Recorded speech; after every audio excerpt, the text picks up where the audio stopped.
नमस्कार। एक बार फिर से आप सभी का बहुत बहुत स्वागत है परीक्षा वर्ल्ड के इस यूट्यूब चैनल में। दोस्तों, आज से हम रेलवे ग्रुप डी 2022 की परीक्षा के लिए बायोलॉजी यानी कि जीव विज्ञान की क्लास को शुरू करने जा रहे हैं। और आज से हम 700 प्लस यह जो हमारी सीरीज होगी जीव विज्ञान की, इस सीरीज के माध्यम से हम 700 से ज़्यादा जो अति महत्वपूर्ण प्रश्न बन सकते हैं, जो मोस्ट एक्सपेक्टेड प्रश्न बन सकते हैं और जीव विज्ञान के, उसको हम आज से पढ़ना स्टार्ट करेंगे। यह हमारा पहला वीडियो है तथा यह जो सीरीज है जीव विज्ञान की 700 से अधिक महत्वपूर्ण प्रश्नों की रेलवे ग्रुप डी परीक्षा 2022 के लिए काफ़ी ज़्यादा इंपॉर्टेंट है। तो जो अभ्यर्थी रेलवे ग्रुप डी परीक्षा की तैयारी कर रहे हैं वे इस सीरीज को फॉलो कर सकते हैं। तो चलिए आज के सेशन को शुरू करते हैं और देख लेते हैं कि आज का हमारा जो पहला वीडियो है, आज के इस पहले वीडियो में हमने कौन कौन से इंपॉर्टेंट प्रश्नों को सम्मिलित किया हुआ है। तो आज का हमारा जो पहला वीडियो है, इस पहले वीडियो में हम दो इंपॉर्टेंट टॉपिक को कवर करने वाले हैं। एक तो हो गया विटामिन और एक हो गया पोषण। तो विटामिन और पोषण, इन दोनों टॉपिक से जुड़े 35 जो प्रश्न होंगे उनको हम आज के सेशन में डिस्कस करने वाले हैं। तो चलिए वीडियो को शुरू करते हैं। पहला प्रश्न आपके सामने है, निम्नलिखित में से कौन सा आहार मानव शरीर में नए ऊतकों यानी कि नए टिश्यूज की वृद्धि के लिए पोषक तत्व प्रदान करता है। काफ़ी इंपॉर्टेंट प्रश्न है।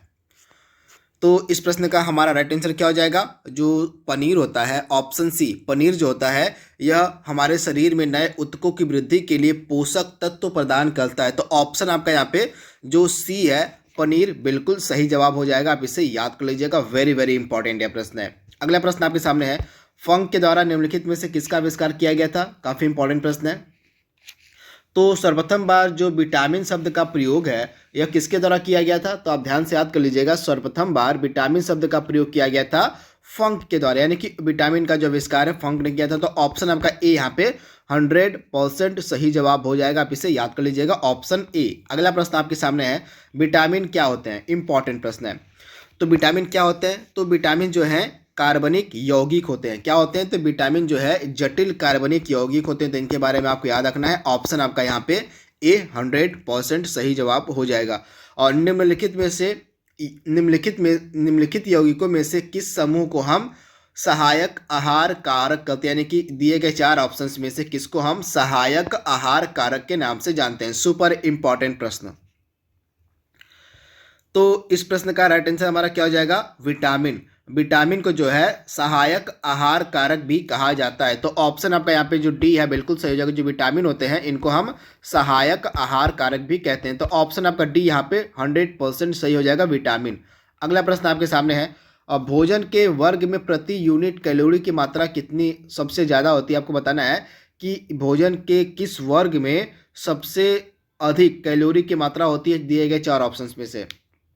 तो आपका जो वसा होता है, आप ध्यान से याद कर लीजिएगा, वसा में प्रति यूनिट कैलोरी की जो मात्रा होती है वो सर्वाधिक देखने को मिलती है। तो ऑप्शन आपका ए यहाँ पे बिल्कुल सही है, वसा में। अगला प्रश्न आपके सामने है, सेव का हृदय रोगियों के लिए विशेष महत्व होता है। तो आपको बताना है कि सेव में सबसे अधिक मात्रा में दिए गए चार ऑप्शंस में से क्या पाया जाता है? सोडियम या पोटेशियम, फास्फोरस या मैग्नीशियम, पोटेशियम व फास्फोरस या केवल पोटेशियम? आपको जल्दी से इसका जवाब देना है। तो सेव में जो है सबसे अधिक मात्रा में आपको मिलेगा पोटेशियम, यानी कि सेव में जो है बड़े मात्रा में पोटेशियम देखने को मिलता है। तो ऑप्शन आपका डी यहाँ पे बिल्कुल सही हो जाएगा। तथा यह जो आपका सेव होता है यह हृदय रोगियों के लिए, यानी कि जो आपके हार्ट के पेशेंट हैं उनके लिए जो है आपका जो सेव है काफ़ी ज़्यादा फायदेमंद होता है। तो आप इसे याद रखिएगा, इंपॉर्टेंट है। अगर जो आपके हृदय रोग के आपके व्यक्ति, यानी जो व्यक्ति हृदय रोग से पीड़ित हैं, अगर वे डेली बेसिस पर एक सेव का सेवन करते हैं तो जो कोलेस्ट्रॉल होता है वो कोलेस्ट्रॉल घटने लगता है उनके शरीर का। तो आप इसे याद रखिएगा, ऑप्शन आपका डी यहाँ पे 100% सही हो जाएगा। केवल पोटेशियम जो है आपका पाया जाता है सेव में। तो और इम्पॉर्टेंट प्रश्न है। और इसमें से आपको बताना है कि कौन सा सुमेलित नहीं है। एक तरफ आपको विटामिन दिए गए हैं और एक तरफ उनकी कमी से होने वाला रोग दिया गया है। तो आपको बताना है कि इसमें से कौन सा सुमेलित नहीं है। इंपॉर्टेंट प्रश्न है। तो कैल्सीफेरॉल से कौन सा रोग होता है? अस्थि रुग्णता, बिल्कुल सही जवाब। कैल्सीफेरॉल विटामिन डी का रासायनिक नाम है। तो विटामिन डी की कमी से जो है और हड्डियों वाला रोग होता है, तो बिल्कुल सही है। और नियासिन की कमी से जो है आपका पेलाग्रा यानी कि चर्म रोग होता है। तथा नियासिन किस विटामिन का रासायनिक नाम है? तो नियासिन जो है विटामिन B3 का रासायनिक नाम, यानी कि विटामिन B3 की कमी से पेलाग्रा यानी कि चर्म रोग होता है। उसके बाद कोबालामिन, कोबालामिन का संबंध किससे, यानी कि संघातित रक्ताल्पता। आप याद देखिएगा, कोबालामिन की कमी से जो है संघातित रक्ताल्पता देखने को मिलती है, यानी कि ये तीसरा भी आपका सही है। लेकिन आपका जो राइबोफ्लेविन है, राइबोफ्लेविन का मतलब होता है विटामिन B2, B2 का जो है रासायनिक नाम होता है राइबोफ्लेविन। तो विटामिन B2 की कमी से यहाँ पे बेरी नमक बीमारी नहीं होती। तो ऑप्शन आपका डी यहाँ पे जो है सुमेलित नहीं था। आपका जो बेरी नमक रोग होता है ये विटामिन B1 की कमी से होता है, न कि विटामिन B2 के। तो आप इसे याद रखिएगा, इंपॉर्टेंट प्रश्न आपसे एग्जाम में प्रश्न पूछा जा सकता है। वहीं अगर हम विटामिन B2 यानी कि राइबोफ्लेविन की बात करें तो इसकी कमी से जो है किलोसिस नामक बीमारी होती है। कौन सी, तो किलोसिस नामक जो बीमारी होती है आपकी विटामिन B2 यानी कि राइबोफ्लेविन के कारण होती है। तो इसे आपको याद रखना है। अगला प्रश्न आपके सामने है, और मानव आहार में पॉलिश किए हुए चावल के उपयोग से कौन सा रोग होता है। तो डेली बेसिस पर दैनिक रूप से अगर आप पॉलिश किए हुए चावल का इस्तेमाल करते हैं तो बेरी नामक बीमारी हो जाती है, यानी कि ऑप्शन आपका ए यहाँ पे बिल्कुल सही है। तथा आपका जो पॉलिश किया हुआ चावल होता है इसमें जो है विटामिन जो B1 होता है उसकी कमी होती है। तो आप इसे याद देखिए, विटामिन B1 क्या होता है, आपका थायमीन होता है। आप याद देखिएगा, विटामिन B1 का रासायनिक नाम क्या होता है, तो उसको हम थायमीन के नाम से जानते हैं। अगला प्रश्न आपके सामने है, इसमें से कौन सा सुमेलित नहीं। एक तरफ आपको विटामिन दिए गए हैं और उनका स्रोत दिया गया है, तो इसमें से कौन सा सुमेलित नहीं आपको बताना है। तो आइए इसको देख लेते हैं। तो विटामिन B6 का अच्छा स्रोत क्या होता है, तो धान का चोकर यानी कि जो राइस ब्रैन होता है, धान का चोकर होता है, यह विटामिन B6 का अच्छा स्रोत होता है, यानी कि पहला आपका बिल्कुल सही दिया गया है। विटामिन B2 को मैंने क्या बताया था, इसको हम कहते हैं राइबोफ्लेविन। तो इसका मुख्य स्रोत क्या होता है, कॉड यकृत तेल, जो कि बिल्कुल गलत दिया गया। यहाँ पे कॉड यकृत तेल जो है विटामिन B2 का बढ़िया स्रोत नहीं माना जाता है।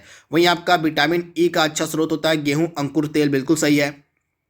विटामिन K का अच्छा स्रोत होता है अल्फा। तो इस प्रकार से जो विटामिन B2 वाला था इसका जो संबंध है कॉड यकृत तेल से नहीं होता है, बल्कि जो कॉड यकृत तेल है इसका संबंध विटामिन D यानी कि विटामिन D का जो अच्छा स्रोत माना जाता है वो माना जाता है कॉड यकृत तेल। तो इसके बारे में आपको याद रखना है। इस प्रकार से ऑप्शन जो आपका बी है वह सही सुमेलित नहीं है, तो इसे आप याद कर लीजिएगा, आपसे एग्जाम में प्रश्न पूछा जा सकता है।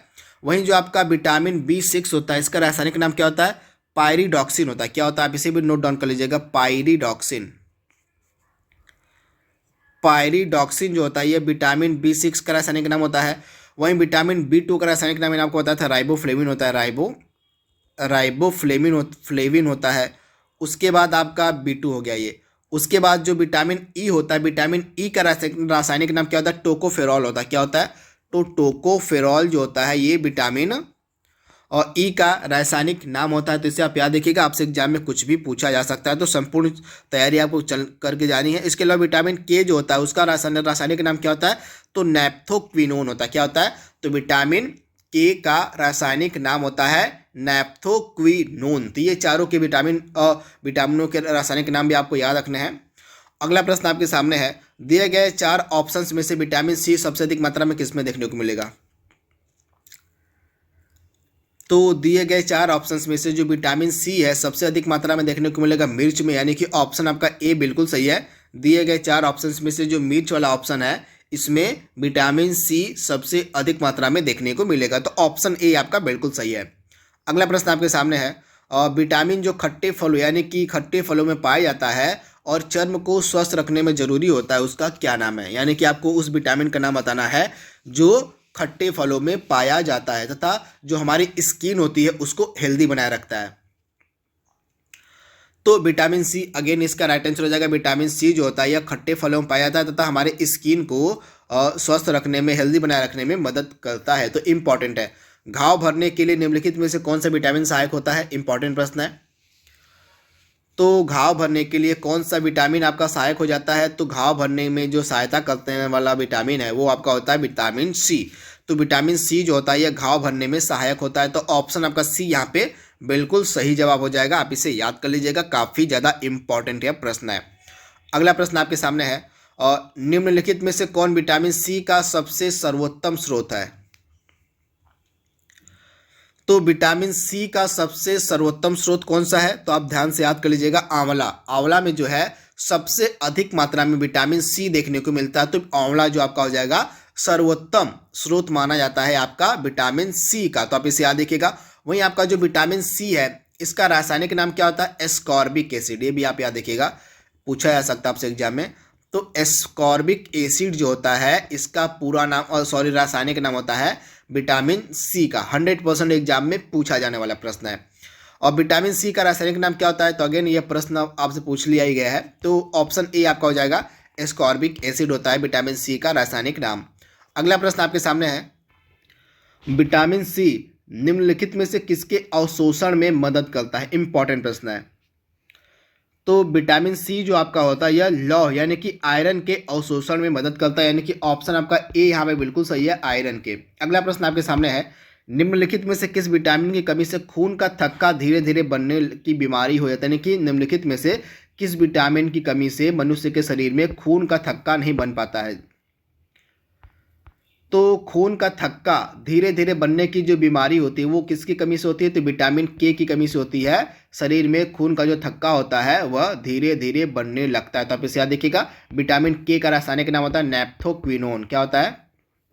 तो नैप्थोक्विनोन जो होता है विटामिन के का रासायनिक नाम होता है, तथा इसकी कमी से जो है रुधिर का जो थक्का होता है वह बनने में जो है बहुत देरी लगती है। तो इसे आप ध्यान दीजिएगा, ऑप्शन सी आपका बिल्कुल सही है। ऑप्शन यहाँ पे बी हो जाएगा, विटामिन के होगा, यहाँ पे ई पे लग गया है, तो विटामिन के होगा यहाँ पे राइट आंसर आपका। विटामिन के का रासायनिक नाम क्या होता है? तो नैप्थोक्विनोन होता है, जिसके बारे में आपको याद रखना भूलना नहीं है, विटामिन के। अगला प्रश्न आपके सामने है, निम्नलिखित में से किस विटामिन का संश्लेषण आंत के जीवाणुओं के द्वारा किया जाता है? इंपॉर्टेंट प्रश्न है, मैक्सिमम बार एग्जाम में पूछा जाने वाला प्रश्न है, तो आप ध्यान से याद कर लीजिएगा। आंत के जो जीवाणु होते हैं उनके द्वारा किन विटामिनों का संश्लेषण किया जाता है? तो दो विटामिन होते हैं, एक तो आपका होता है विटामिन B12 होता है, और एक होता है विटामिन आपका कौन सा? तो एक होता है आपका विटामिन के। ये दो ऐसे विटामिन हैं और जिनका संश्लेषण जो है आंत के जीवाणुओं के द्वारा किया जाता है। ये सभी आपके अपवाद हैं, आप ये ध्यान से याद कर लीजिएगा, ये दोनों विटामिन आपके अपवाद हैं, जैसे आप याद देखिएगा। बाकी जितने भी विटामिन हैं उनका संश्लेषण मनुष्य का शरीर नहीं करता है, तो आप इसे याद रखिएगा। ये दो ऐसे विटामिन हैं बस जो अपवाद हैं, विटामिन B12 और विटामिन के, जिनका संश्लेषण आंत के जीवाणुओं के द्वारा किया जाता है। तो इसे आप याद देखिएगा, यहाँ पे ए और बी यानी कि विटामिन B12 और के विटामिन आंसर आपका राइट हो जाएगा। अगला प्रश्न आपके सामने है, और निम्नलिखित में से कौन सा विटामिन सूर्य के प्रकाश की उपस्थिति में त्वचा में बनता है? तो त्वचा में बनने वाला विटामिन कौन सा होता है जो सूर्य के प्रकाश की उपस्थिति में बनता है? तो इसका राइट आंसर हो जाएगा आपका विटामिन डी। आप ध्यान से याद कर लीजिएगा, जो आपका विटामिन डी होता है यह सूर्य के प्रकाश की उपस्थिति में त्वचा में बनने वाला विटामिन होता है, जो कि काफ़ी इंपॉर्टेंट है, आप इसे याद रखिएगा। वहीं आपका जो विटामिन आपका यहाँ पे डी है, विटामिन डी का रासायनिक नाम क्या होता है? कई बार एग्जाम में पूछा गया है। तो आपका विटामिन डी का रासायनिक नाम होता है कैल्सीफेरॉल। ये रासायनिक नाम भी आपके लिए इंपॉर्टेंट है। तो कैल्सीफेरॉल जो होता है इसको हम कहते हैं विटामिन डी, तो इसके बारे में भी आपको याद रखना है। और अगला प्रश्न आपके सामने है, विटामिन डी की अल्पता से होने वाला रोग कौन, यानी कि विटामिन डी की कमी से होने वाला रोग कौन सा है? तो आप ध्यान से याद कर लीजिएगा, विटामिन डी की कमी से रिकेट्स और ऑस्टियोपोरोसिस ये दोनों बीमारियां होती हैं। रिकेट्स जो है बच्चों में होता है, और जो ऑस्टियोपोरोसिस होता है वह वयस्कों में देखने को मिलता है। तो ऑप्शन आपका यहाँ पे बी और सी दोनों सही है। विटामिन डी का रासायनिक नाम क्या होता है? तो कैल्सीफेरॉल होता है, तो आप इसे याद रखिएगा। कैल्सीफेरॉल जो होता है विटामिन आपके डी का रासायनिक नाम होता है, तो आप इसे याद रखिएगा। एस्कॉर्बिक एसिड जो विटामिन सी का है, और रेटिनॉल जो है आपका विटामिन ए का रासायनिक नाम है, तो ये भी आप याद रखिएगा। अगला प्रश्न आपके सामने है, निम्नलिखित में से किस विटामिन को हम अर्गो कैल्सीफेरॉल कहते हैं? आप इसे याद रखिएगा। तो मैं आपको बता दूं, जो आपका विटामिन डी है इसके दो उपभाग भी हैं, एक आपका होता है विटामिन D1 और एक होता है आपका विटामिन D2। तो इसमें से आपका जो विटामिन D2 होता है इसको हम क्या कहते हैं?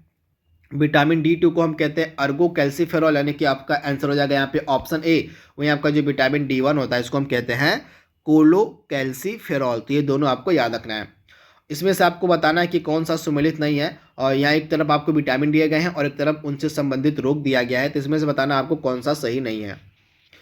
तो नियासिन जो है कौन सा विटामिन होता है? तो नियासिन जो आपका होता है यह विटामिन B3 होता है, और इसकी कमी से आपका पेलाग्रा नामक रोग होता है, तो बिल्कुल सही है। थायमिन विटामिन B1 की कमी से आपका बेरी होता है, बिल्कुल सही है। विटामिन डी की कमी से आपका सूखा रोग होता है, बिल्कुल सही है। विटामिन के की कमी से आपका बंध्यापन होता है, जो कि बिल्कुल गलत है। यहाँ पे विटामिन डी की कमी से क्या होता है, खून का जो थक्का होता है वो हमारे शरीर में नहीं जम पाता, यानी कि यहाँ पे ऑप्शन डी जो है आपका सुमेलित नहीं था। आप इसे याद कर लीजिएगा, इंपॉर्टेंट है। तो इस तरह से आपका नियासिन से पेलाग्रा नामक बीमारी होती है, थायमिन से बेरी और विटामिन डी से सूखा। लेकिन यहाँ पे विटामिन के का गलत दिया गया था, बंध्यापन नहीं होगा। यहाँ पे खून का थक्का न जमने वाली जो बीमारी होती है वो विटामिन के की कमी से होती है। अगला प्रश्न आपके सामने है, और रतौंधी निम्नलिखित में से किसकी कमी से होता है? तो विटामिन ए की कमी से होता है रतौंधी, तो आप इसे याद रखिएगा। और विटामिन ए का रासायनिक नाम होता है रेटिनॉल। क्या होता है? रेटिनॉल जो होता है विटामिन ए का रासायनिक नाम होता है। मानव शरीर में विटामिन ए कहाँ पर संचित होता है? इंपॉर्टेंट है, तो आप ध्यान से याद कर लीजिएगा। मानव शरीर में जो विटामिन ए होता है इसका संचय कहाँ पर होता है? तो यकृत में होता है। आप ध्यान से याद कर लीजिएगा, यकृत यानी कि लीवर में विटामिन ए का संचय होता है। तो ऑप्शन आपका ए यहाँ पे बिल्कुल सही जवाब हो जाएगा। अगला प्रश्न आपके सामने है, निम्नलिखित में से किसमें विटामिन ए की मात्रा सर्वाधिक होगी?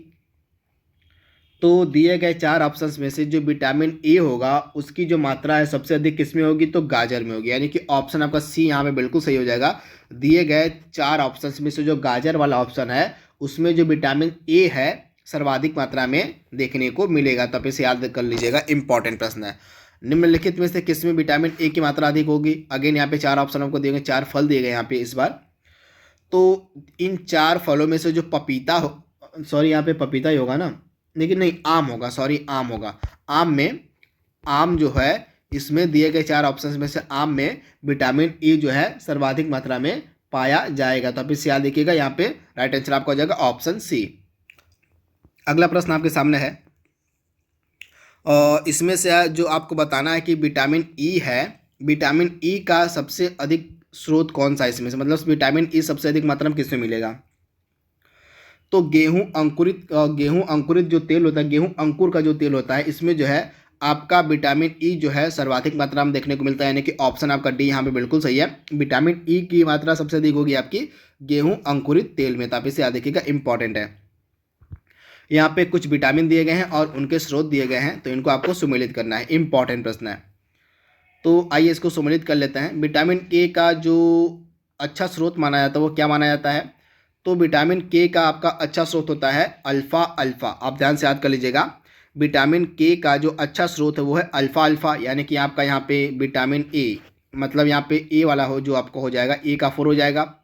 उसके बाद विटामिन डी का अच्छा स्रोत होता है कॉड यकृत तेल, यानी कि आपका बी का क्या हो जाएगा? बी का 3 हो जाएगा।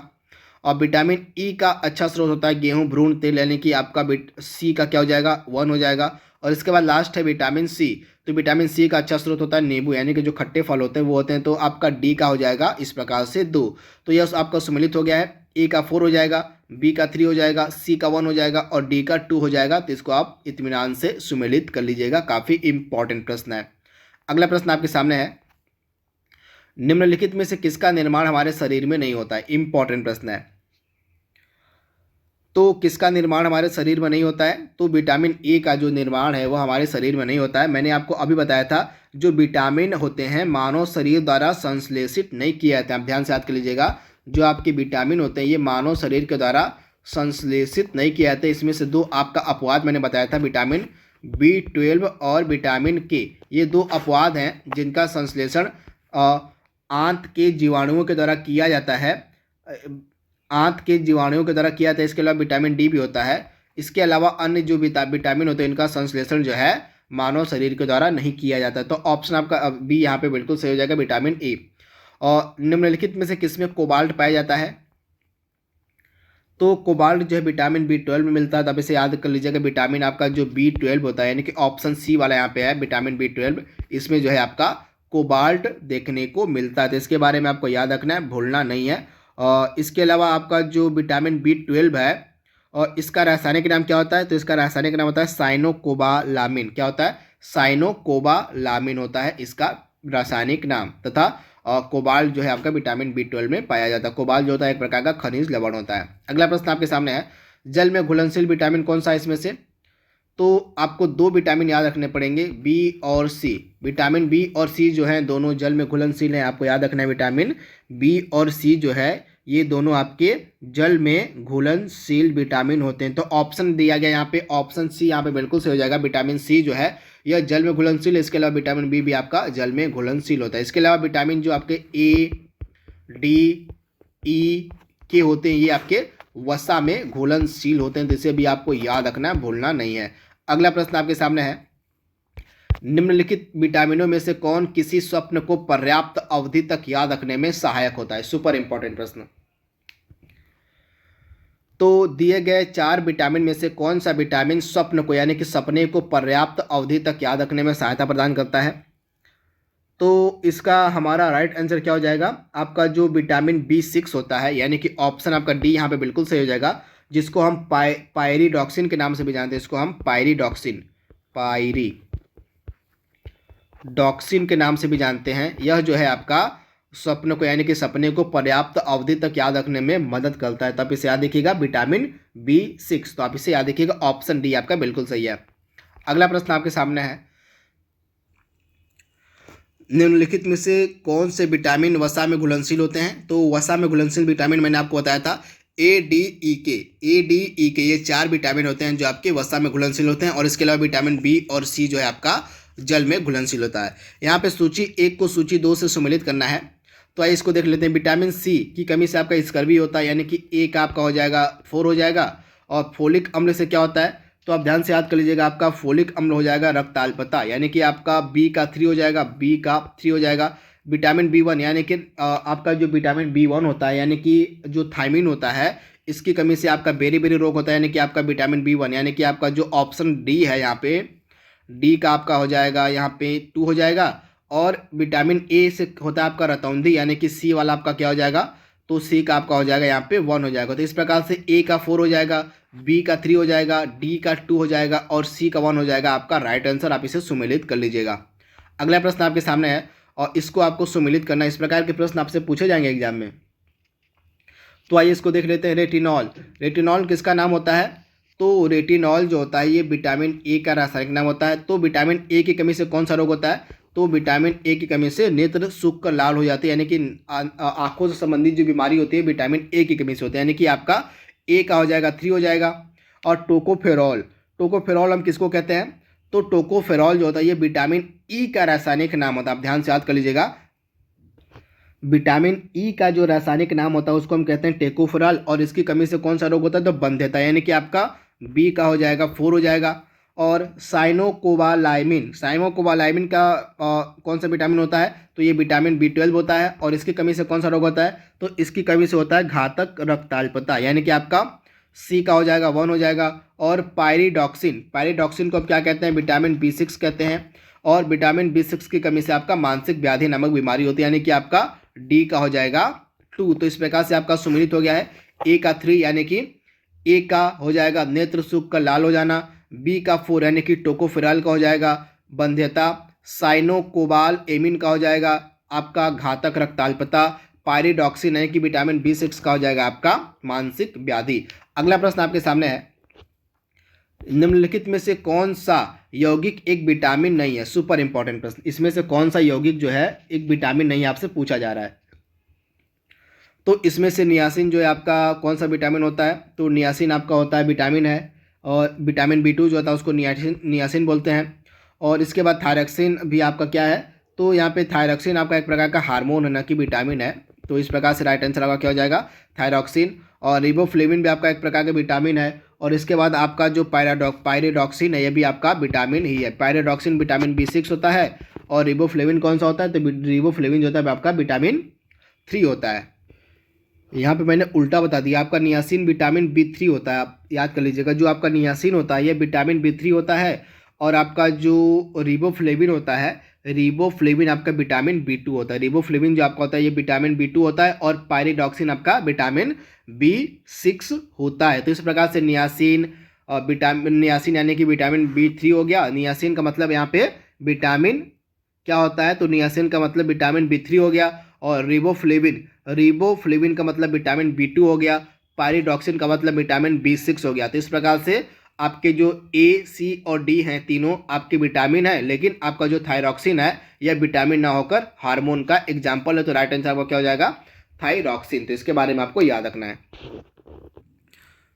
अब यहाँ से आपके पोषण के प्रश्न स्टार्ट हो जाएंगे। पोषण भी आपसे एग्जाम में पूछा है, पोषक तत्वों से भी प्रश्न आपके एग्जाम में पूछे जाएंगे। तो फलियाँ, आपने खाया होगा फलियों को, तो फलियाँ अधिक पौष्टिक होती हैं, तो आपको बताना फलियों में अधिक मात्रा में क्या देखने को मिलता है। तो फलियों में अत्यधिक मात्रा में देखने को मिलेगा क्या आपको, तो फलियों में अत्यधिक मात्रा में आपको देखने को मिलता है क्या, तो राइट आंसर आपका क्या हो जाएगा, प्रोटीन। फलियों में प्रोटीन सबसे अधिक मात्रा में देखने को मिलता है। अगला प्रश्न आपके सामने है, प्रोटीन की अधिक मात्रा पाई जाती है किसमें, तो प्रोटीन की जो अधिक मात्रा है दिए गए 4 ऑप्शंस में से किसमें पाई जाएगी, तो सोयाबीन में। सोयाबीन में जो है प्रोटीन सबसे अधिक मात्रा में पाया जाता है। तो ऑप्शन आपका यहाँ पे जो सी है बिल्कुल सही हो जाएगा, सोयाबीन। ऑप्शन सी आप याद कर लीजिएगा। अगला प्रश्न आपके सामने है, और प्रोटीन व वसा दोनों सबसे अधिक मात्रा में किसमें मिलेंगे। यहाँ पे प्रोटीन और वसा दोनों की बात हो रही है, तो यहाँ पे राइट आंसर आपका क्या हो जाएगा, मूंगफली। मूंगफली में जो है प्रोटीन और वसा दोनों की प्रचुरता होती है, तो आप इसे याद कर लीजिएगा। अगला प्रश्न आपके सामने है, और बाल में कौन सा विटामिन देखने को मिलता है, प्रोटीन देखने को मिलता है, सॉरी। तो बाल में कौन सा प्रोटीन होता है, तो आप ध्यान से याद कर लीजिएगा। बाल में जो है प्रोटीन आपका पाया जाता है केरेटिन, यानी कि ऑप्शन आपका यहाँ पे सी जो है बिल्कुल सही हो जाएगा। केरेटिन जो है, क्रेटिन नामक जो विटामिन होता है यह बाल में देखने, सॉरी प्रोटीन यहाँ पे होगा, बार बार विटामिन बोला जा रहा है मुझसे। तो यहाँ पे जो बाल में पाया जाने वाला प्रोटीन होता है वो उसका नाम है केराटिन। तो आप इसे याद रखिएगा, ऑप्शन सी आपका बिल्कुल सही है। अगला प्रश्न आपके सामने है, बाल और नाखून दोनों में कौन सा प्रोटीन होता है, तो राइट आंसर आपका क्या हो जाएगा, अगेन और केराटिन ही पाया जाता है बाल और नाखून दोनों में। तो ऑप्शन आपका सी यहाँ पे बिल्कुल सही हो जाएगा।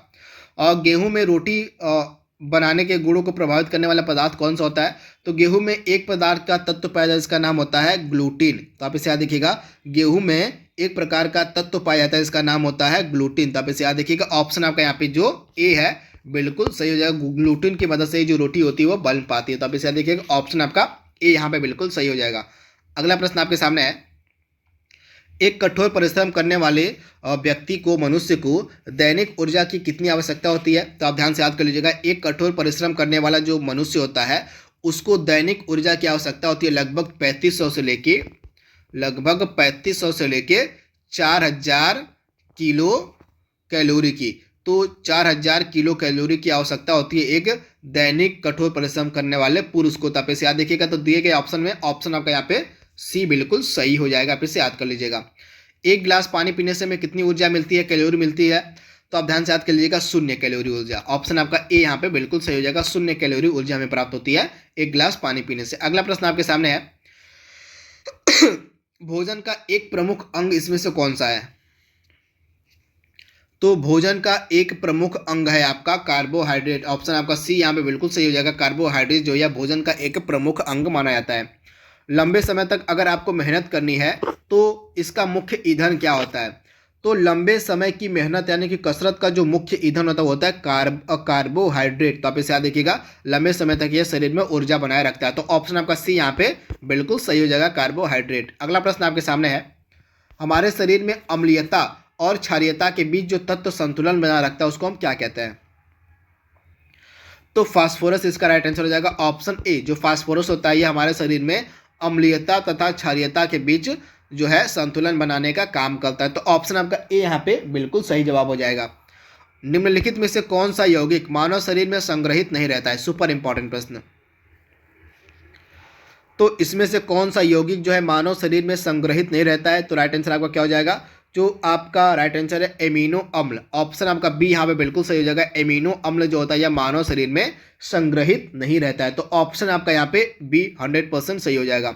अगला प्रश्न आपके सामने है, निम्नलिखित में से किस फल में लौह यानी कि आयरन जो होता है सबसे अधिक मात्रा में पाया जाता है, तो इसमें से आपका जो करौंदा होगा, करौंदा दिया गया जो ऑप्शन यहाँ पे सी है, करौंदा में जो है आपका लौह यानी कि आयरन जो है सबसे अधिक मात्रा में देखने को मिलेगा। इसके अलावा करौंदा में आपका विटामिन सी भी पाया जाता है, जिसके बारे में आपको याद रखना, भूलना नहीं है।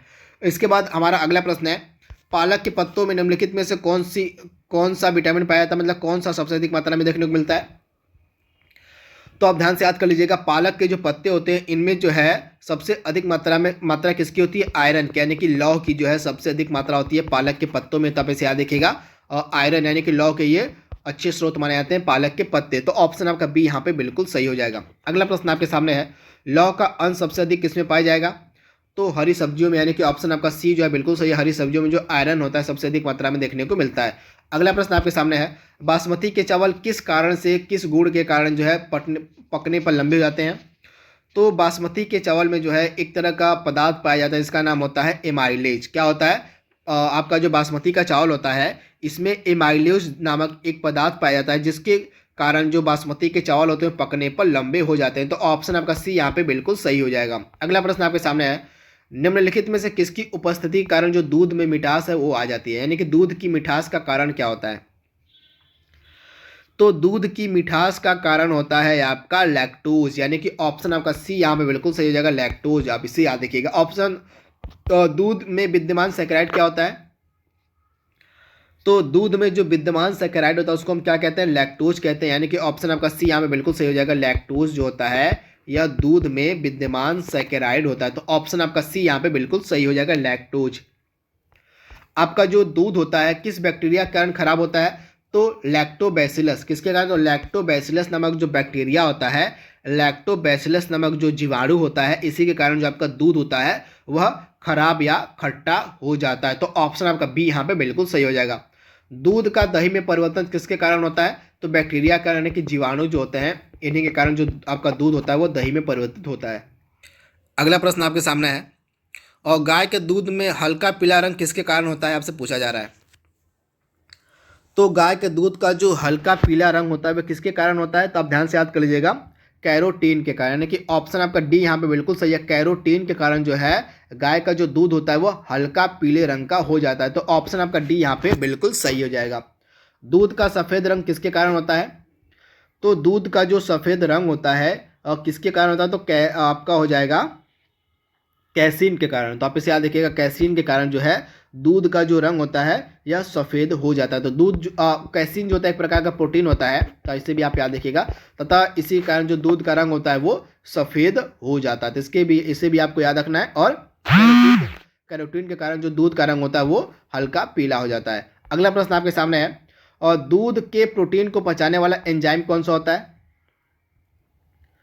दूध के प्रोटीन को पचाने वाला एंजाइम आपका होता है रेरिन। क्या होता है? रेरिन जो होता है यह दूध के प्रोटीन को पचाने वाला जो है एंजाइम होता है। तो ऑप्शन आपका यहाँ पे सी बिल्कुल सही हो जाएगा। निम्नलिखित में से कौन सा प्रोटीन दूध में पाया जाता है? तो मैंने आपको बताया था कैसीन जो है दूध में पाया जाने वाला एक प्रकार का प्रोटीन है, तथा इसी की उपस्थिति से जो दूध होता है उसका रंग कैसा होता है? तो उसका रंग जो होता है आपका सफ़ेद हो जाता है। अगला प्रश्न आपके सामने है, शरीर में ऊतकों का निर्माण किसके द्वारा किया जाता है?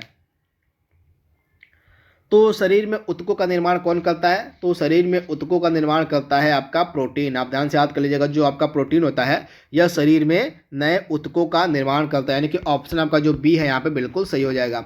मानव शरीर की जो धीमी वृद्धि होती है निम्नलिखित में से किसकी कमी के कारण होती है? तो प्रोटीन की कमी से। आप याद रखिएगा, प्रोटीन की कमी के कारण जो मनुष्य का शरीर होता है वो धीमा ग्रोथ करता है। तो आप इसे याद रखिएगा, ऑप्शन आपका बी यहाँ पे बिल्कुल सही हो जाएगा, प्रोटीन की कमी के कारण। अगला प्रश्न आपके सामने है, सूची 1 को सूची 2 से आपको सम्मिलित करना है। तो विटामिन B12 का आपका संबंध किससे हो जाएगा? तो विटामिन जो आपका B12 है यह सपनों को अत्यधिक समय तक याद रखने में सहायक होता है। तो इसका संबंध आपका कोबाल्ट से होता है। तो ए का आपका 2 हो जाएगा। हीमोग्लोबिन का संबंध आपका किससे हो जाएगा? तो हीमोग्लोबिन का संबंध आपका आयरन से हो जाएगा, लोहा से हो जाएगा, यानी कि बी का आपका क्या हो जाएगा? बी का 4 हो जाएगा। और क्लोरोफिल का संबंध आपका किससे हो जाएगा? मैग्नीशियम से हो जाएगा, यानी कि सी का आपका हो जाएगा 1 हो जाएगा। और पीतल का संबंध आपका तांबा से हो जाएगा, यानी कि आपका डी का हो जाएगा, क्या हो जाएगा? 3। तो इस प्रकार से आपका सम्मिलित हो गया है। ए का 2 यानी कि विटामिन B12 का कोबाल्ट हो जाएगा, हीमोग्लोबिन का 4 यानी कि लोहा हो जाएगा, सी का क्लोरोफिल का आपका हो जाएगा मैग्नीशियम हो जाएगा, और डी यानी कि पीतल का हो जाएगा तांबा। इसमें से आपको बताना है कि कौन सा सुमेलित नहीं है। इंपॉर्टेंट प्रश्न है। तो खाने का नमक क्या आपका क्या होता है? सोडियम होता है, यानी कि सोडियम क्लोराइड जो होता है वो खाने का आपका नमक होता है। इसको हम NaCl के नाम से भी जानते हैं, सोडियम क्लोराइड को। तो पहला आपका सुमेलित है। और हीमोग्लोबिन का संबंध आपका आयरन से होता है, बिल्कुल सही है। क्लोरोफिल का संबंध आपका मैग्नीशियम से होता है, बिल्कुल सही है। लेकिन कपड़े धोने का जो सोडा होता है वह पोटेशियम नहीं होता, बल्कि क्या होता है? सोडियम कार्बोनेट होता है। क्या होता है यहाँ पे? सोडियम कार्बोनेट होना चाहिए था। सोडियम कार्बोनेट जो होता है ये आपका क्या होता है? तो और कपड़े धोने वाला सोडा होता है। तो इस प्रकार से ऑप्शन डी आपका यहाँ पे सुमेलित नहीं था, बाकी तीनों आपके सुमेलित हैं। अगला प्रश्न आपके सामने है, और पपीता में सबसे अधिक मात्रा में कौन सा विटामिन पाया जाता है? तो विटामिन जो आपका सी होता है, आप ध्यान से याद कर लीजिएगा, जो पपीता होता है वो विटामिन सी का अच्छा स्रोत माना जाता है, यानी कि विटामिन सी जो है विटामिन सी जो है पपीते में अधिक पाया जाता है। तो ऑप्शन आपका जो सी है यहाँ पे बिल्कुल सही हो जाएगा। वही अगर हम विटामिन सी के सर्वोत्तम स्रोत की बात करें, इनके सबसे अच्छा जो स्रोत है विटामिन सी का वो कौन सा होता है, तो आंवला हो जाएगा आपका राइट आंसर। आंवला जो होता है विटामिन सी का सबसे अच्छा स्रोत माना जाता है। अगला प्रश्न आपके सामने है, निम्नलिखित में से विटामिन ए का प्राकृतिक स्रोत इसमें से कौन सा नहीं है। तो इसमें से विटामिन ए का प्राकृतिक स्रोत नहीं है आपका दूध। दूध जो है विटामिन ए का प्राकृतिक स्रोत नहीं है। बाकी आम में, गाजर में, पपीते में जो आपका विटामिन सी देखने को मिलेगा। सॉरी, यहाँ पे विटामिन ए की बात हो रही है। तो विटामिन ए जो है यहाँ पे आम में, गाजर में और पपीते में देखने को मिलता है, परंतु विटामिन ए जो है इस दूध में देखने को नहीं मिलेगा। तब इसे याद कर लीजिएगा, बिल्कुल इंपॉर्टेंट प्रश्न है, कई बार एग्जाम में पूछा गया प्रश्न है। जो विटामिन ए होता है ये बहुत ही कम मात्रा में, यहाँ पे याद देखिएगा, बहुत ही कम, यानी कि अत्यंत कम में देखने को मिलता है आपका दूध में। तो इसे आप ध्यान से याद कर लीजिएगा। अगला प्रश्न आपके सामने है, अल्फा केराटिन एक प्रोटीन है जो कहाँ पर पाया जाता है।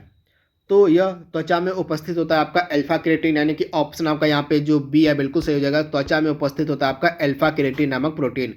एक सामान्य क्रियाशील महिला के लिए प्रोटीन की उपयुक्त दैनिक मात्रा कितनी होती है। तो एक सामान्य क्रियाशील महिला के लिए प्रोटीन की उपयुक्त दैनिक मात्रा कितनी होती है। तो आप ध्यान से याद कर लीजिएगा, प्रोटीन की मात्रा पड़ती है लगभग 40 ग्राम। जो महिला एक सामान्य क्रियाशील महिला होती है उसको दैनिक आवश्यकता होती है प्रोटीन कितनी, तो 40 ग्राम की, यानी कि ऑप्शन आपका यहाँ पे बी बिल्कुल सही हो जाएगा, 40 ग्राम। सॉरी, यहाँ पे 45 ग्राम होगा राइट आंसर, 45 ग्राम होगा। यहाँ पे 45 ग्राम होना चाहिए था। यहाँ पे एग्जैक्ट फिगर की बात करें तो हम 45 ग्राम हो जाएगा। अगर एक क्रियाशील सामान्य महिला होती है तो उसको दिन भर में प्रोटीन की आवश्यकता होती है लगभग 45 ग्राम की। तो ऑप्शन नंबर डी यहाँ पे बिल्कुल सही हो जाएगा, 45 ग्राम। अगला प्रश्न आपके सामने है, और दूध पिलाने वाली माँ को प्रतिदिन आहार में कितने ग्राम प्रोटीन की आवश्यकता होती है। तो दूध पिलाने वाली जो माँ होती है उसको आहार में प्रतिदिन जो है लगभग 70 ग्राम, कितने, तो लगभग जो है 70 ग्राम प्रोटीन की आवश्यकता होती है। तो राइट आंसर आपका क्या हो जाएगा, लगभग 70, यानी कि ऑप्शन आपका ए यहाँ पे बिल्कुल सही हो जाएगा, लगभग 70 ग्राम। माँ का दूध लगभग संपूर्ण आहार प्रदान करता है, किंतु इसमें निम्नलिखित में से किसका अभाव रहता है। तो माँ के दूध में जो है आयरन यानी कि लौह का अभाव होता है, यानी कि ऑप्शन आपका ए यहाँ पे बिल्कुल सही हो जाएगा। इसके अलावा बाकी सभी तत्व जो है माँ के दूध में देखने को मिलेंगे। अगला प्रश्न आपके सामने है, दूध किसका घटिया स्रोत होता है। तो जो दूध होता है या किसका घटिया स्रोत है, तो विटामिन सी का घटिया स्रोत होता है आपका दूध। अगला प्रश्न आपके सामने है, स्टार्च क्या होता है। तो स्टार्च जो होता है आपका पॉलीसैकेराइड होता है, यानी कि ऑप्शन आपका यहाँ पे जो सी है बिल्कुल सही हो जाएगा। स्टार्च जो है आपका पॉलीसैकेराइड होता है, यानी कि ऑप्शन आपका सी यहाँ पे बिल्कुल सही हो जाएगा। अगला प्रश्न आपके सामने है, अलसी में किसकी अधिक मात्रा होती है। तो अलसी जो है आपका होता है, इसमें जो है ओमेगा 3 वसी अम्ल पाया जाता है। तो आप इसे याद देखिएगा, अलसी जो होता है आपका ओमेगा 3 वसी अम्ल का प्रचुर स्रोत माना जाता है। तो ऑप्शन आपका बी यहाँ पे बिल्कुल सही हो जाएगा। आज का लास्ट प्रश्न आपके सामने है, निम्नलिखित में से कौन सा मुख्यतः कार्बोहाइड्रेट होता है। तो इसमें से मुख्यतः कार्बोहाइड्रेट आपका होता है चावल, यानी कि ऑप्शन आपका बी यहाँ पे बिल्कुल सही हो जाएगा। चावल जो होता है यह मुख्यतः क्या होता है, तो चावल जो है मुख्यतः आपका कार्बोहाइड्रेट होता है। तो ऑप्शन आपका यहाँ पे क्या सही हो जाएगा, ऑप्शन आपका यहाँ पे जो सी है बिल्कुल सही हो जाएगा, चावल। तो दोस्तों इस प्रकार से टोटल 72 प्रश्नों का आज हमने डिस्कस किया बायोलॉजी के। आई होप यह सीरीज आपको पसंद आएगी। रेलवे ग्रुप डी के लिए परीक्षा के लिए यह पूरी तरह से समर्पित है। तो आज के लिए बस इतना ही। Thank you, thanks for watching.